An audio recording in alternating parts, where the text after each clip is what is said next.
ജമാഅത്ത് ഇസ്ലാം ഈ വെൽഫെയർ പാർട്ടിയും UDF പിന്തുണ കൊടുത്തതിനാണ് CPM വിഷമം.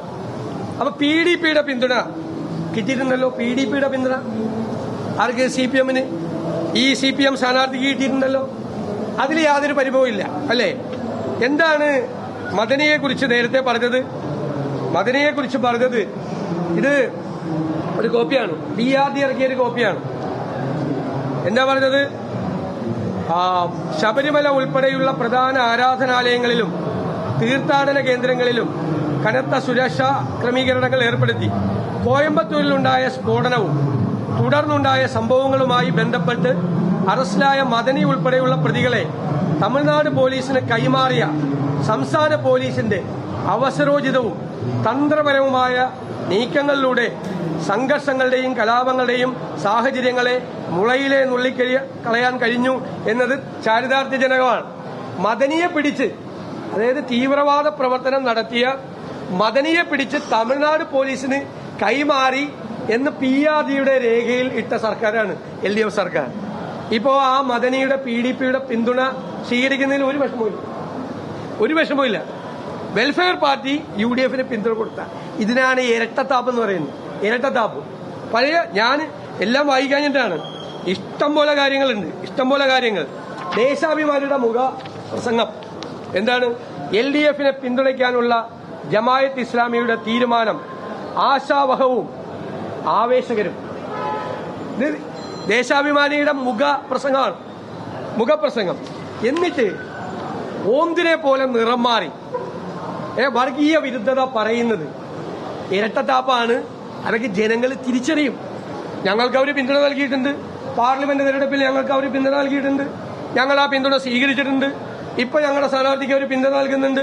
ഞങ്ങളത് സ്വീകരിക്കുന്നു. എന്താ തെറ്റ്? CPMന് സ്വീകരിക്കാം, LDFന് സ്വീകരിക്കാം, UDFന് സ്വീകരിക്കാൻ പാടില്ല. അത് എവിടത്തെ പരിപാടിയാണ്? എന്ത് പരിപാടിയാണ് അതൊന്നും ഈ തെരഞ്ഞെടുപ്പിൽ വിഷയമാക്കി കൊണ്ടുവന്ന് വർഗീയ വിരുദ്ധ നിലപാടിന്റെ കാപട്യം ഞങ്ങളെ കൊണ്ട് കൂടുതൽ പറയിപ്പിക്കും. ഞാൻ പറയാം. അടുത്തൊരു കാര്യം, ഒരു കപ്പല് മറിഞ്ഞു, രണ്ടാമത്തെ കപ്പല് കത്തു. ആദ്യത്തെ കപ്പല് പറഞ്ഞപ്പോ ഇതിനു മുൻപുണ്ടായ പ്രീസിഡൻസ് ഇന്ത്യയിലെ വിവിധ സംസ്ഥാനങ്ങൾ, നമുക്കറിയാം, തീരപ്രദേശത്തെ ആളുകൾക്ക് മത്സ്യബന്ധനത്തിന് പോകാൻ പോലും പറ്റാത്ത സ്ഥിതി വന്നു. ഒരുപാട് പ്രശ്നങ്ങളുണ്ടായി. ഇപ്പൊ ഗവൺമെന്റ് തീരുമാനിച്ചിരിക്കുന്നത് നഷ്ടപരിഹാരത്തിന് കേസ് കൊടുക്കേണ്ടെന്ന്. എല്ലാ സംസ്ഥാനങ്ങളും ഇതിനു മുമ്പുള്ള പ്രസിഡന്റ് നഷ്ടപരിഹാരത്തിന് കേസ് കൊടുത്ത് പരമാവധി പണം മേടിച്ച് ഇതിന്റെ ഇരകളായ സാധാരണക്കാരെ സഹായിക്കുക എന്നുള്ളതാണ്.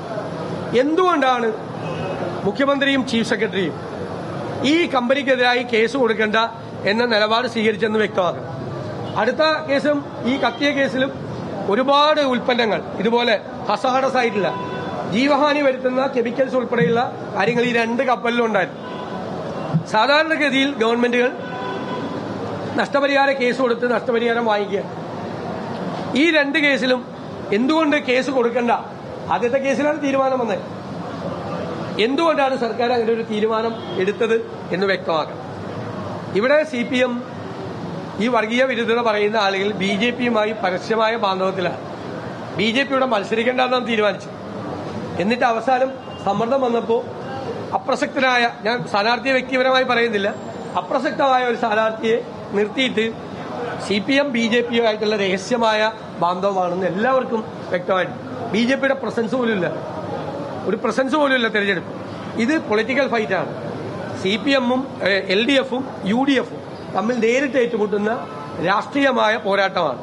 ഞങ്ങൾ പൊളിറ്റിക്കലായിട്ടുള്ള കാര്യങ്ങളാണ് ഗവൺമെന്റിന്റെ കഴിഞ്ഞ 9 വർഷക്കാലത്തെ തെറ്റായ കാര്യങ്ങൾ ഉൾപ്പെടെ ജനങ്ങളുടെ മുന്നിൽ അവതരിപ്പിച്ചാണ് ഞങ്ങൾ ഈ തെരഞ്ഞെടുപ്പിൽ വോട്ട് ചെയ്യുന്നത്. പൊളിറ്റിക്കലായിട്ടാണ് ഞങ്ങൾ ഈ തെരഞ്ഞെടുപ്പിനെ മത്സരിക്കുന്നത്.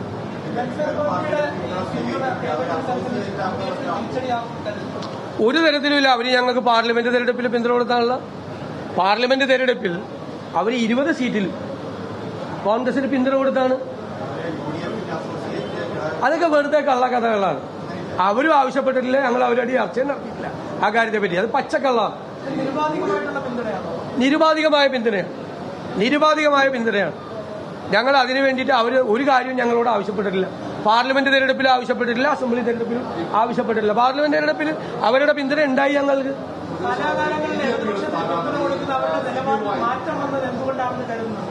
അല്ല, അവര് ദേശീയ തലത്തിലൊരു നിലപാടെടുത്തു. കാരണം കോൺഗ്രസ് ദുർബലമാകരുത്, വർഗീയതയ്ക്കെതിരായിട്ടുള്ള പോരാട്ടം നടത്തുന്നത് കോൺഗ്രസ് ആണ്. അതുകൊണ്ട് കോൺഗ്രസ് ദുർബലമാകരുത്, കോൺഗ്രസ് ശക്തിപ്പെടുത്തണം. സംസ്ഥാന സർക്കാരിനെതിരായിട്ടും അവർക്ക് പറയാൻ അവരുടേതായ കാര്യങ്ങളുണ്ട്. അവര് ഞങ്ങളെ പാർലമെന്റ് തെരഞ്ഞെടുപ്പിൽ ഞങ്ങൾ പിന്തുണച്ചു. CPM കഴിഞ്ഞ 3 പതിറ്റാണ്ട് കാലമായി അവരുടെ പിന്തുണ നേടി മത്സരിക്കുന്ന ആളുകൾ അവർ ഞങ്ങളെ പിന്തുണച്ചപ്പോൾ അവരെങ്ങനെ വർഗീയതയാവുന്നു? അല്ലെ എന്റെ ചോദ്യം. അല്ലല്ലോ, ഞങ്ങൾ പറഞ്ഞിട്ടില്ലല്ലോ അവർ വർഗീയ ശക്തികളാണെന്ന്. അവർ CPM-നെ പിന്തുണയ്ക്കുന്ന സമയത്ത് ഞങ്ങൾ പറഞ്ഞിട്ടുണ്ടോ അവർ വർഗീയ ശക്തികളാണെന്ന്? ഞങ്ങൾ പറഞ്ഞിട്ടുണ്ടോ? അവർ പിന്തുണയ്ക്കുന്നു.